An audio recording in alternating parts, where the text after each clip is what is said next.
क्या आपने कभी सोचा है कि बड़ी बड़ी कंपनियों में अलग अलग डिपार्टमेंट का डाटा, एक्सपेंस और फाइनेंस कैसे मैनेज किया जाता है? ऐसे में एक वर्ड आता है सैप। जी हाँ, आज की इस वीडियो में हम जानेंगे सैप के बारे में। सैप आखिर है क्या, इसका इस्तेमाल कहां पर और कैसे किया जाता है, आप किस तरह से सैप को सीख सकते हैं, इसका कोर्स आप कैसे कर सकते हैं, व किन जगहों पे आप सैप सीखने के बाद तैयारी कर सकते हैं, इसके बारे में हम जानेंगे।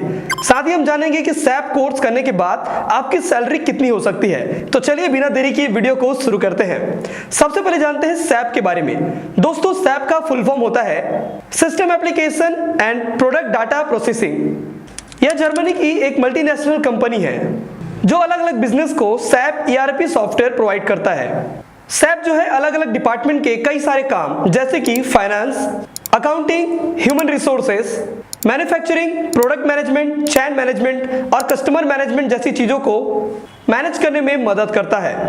सैप का इस्तेमाल पूरे डिपार्टमेंट में सारे प्रोसेस को एक जगह पर सही से चलाने के लिए किया जाता है ताकि उसका मैनेजमेंट काफी अच्छे से किया जा सके।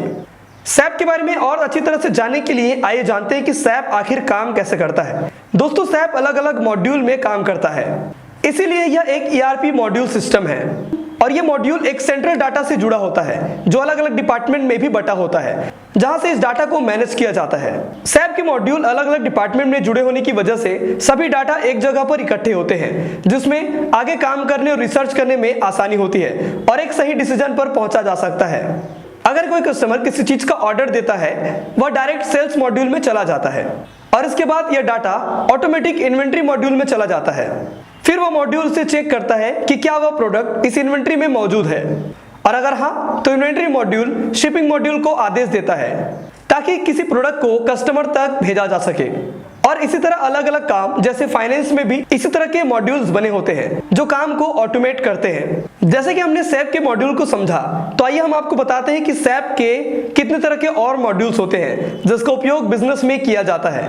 पहला फाइनेंशियल अकाउंटिंग, दूसरा कंट्रोलिंग, तीसरा ह्यूमन रिसोर्सेज, चौथा मटेरियल्स मैनेजमेंट, पांचवा सेल्स एंड डिस्ट्रीब्यूशन, छठवा प्रोडक्शन प्लानिंग, सातवां प्लांट मेंटेनेंस, आठवां कस्टमर रिलेशनशिप मैनेजमेंट, नौवां सप्लाई चेन मैनेजमेंट।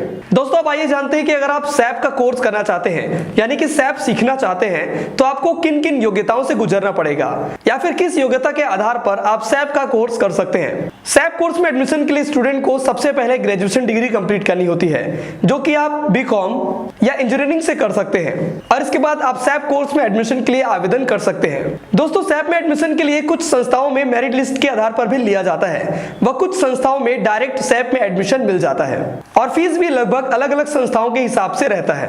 अब दोस्तों, ये सवाल आता है कि अगर आपने सैप का कोर्स किया तो आपके पास किस किस तरह के करियर ऑप्शंस होते हैं, या फिर क्या इसके बाद आपको एक अच्छी जॉब मिल सकती है, इसमें जॉब की अपॉर्चुनिटी व आगे स्कोप कितना है, चलिए इसके बारे में जानते हैं। दोस्तों, सैप का कोर्स करने के बाद कैंडिडेट्स के पास करियर विकल्प की भरमार हो जाती है, यानी कि आपके पास ढेर सारे करियर ऑप्शंस अवेलेबल होते हैं।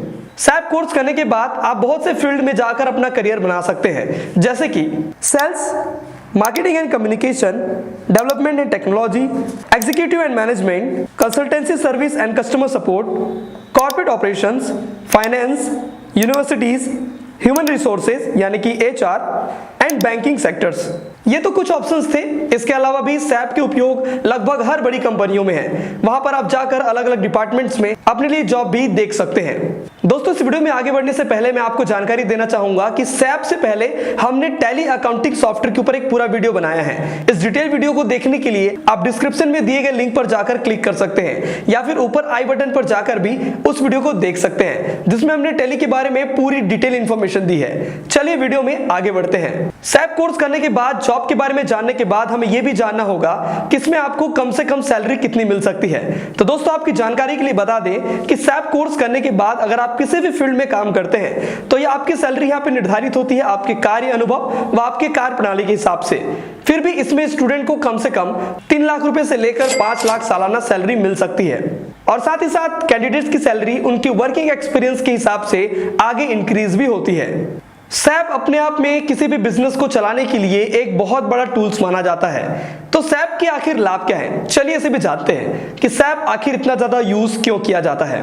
इसका पहला लाभ है एफिशिएंसी और प्रोडक्टिविटी। जी हाँ, दूसरा एनहांस्ड डेटा विजिबिलिटी, तीसरा बेस्ट इन्वेंट्री मैनेजमेंट, चौथा स्ट्रॉन्ग फाइनेंशियल कंट्रोल, पांचवा best customer support and customer management, छठवा इनहांस्ड डिसीजन मेकिंग और सातवां स्केलेबिलिटी। दोस्तों SAP से रिलेटेड यह जानकारी उम्मीद करता हूं आपको अच्छी लगी हो। वीडियो अच्छा लगा तो वीडियो को लाइक करें, चैनल को सब्सक्राइब करिए और जुड़िए हमारे साथ ऐसी और भी अन्य वीडियो देखने के लिए। इस वीडियो को अपने दोस्तों को शेयर भी करें। इस वीडियो को देखने के लिए आपका धन्यवाद।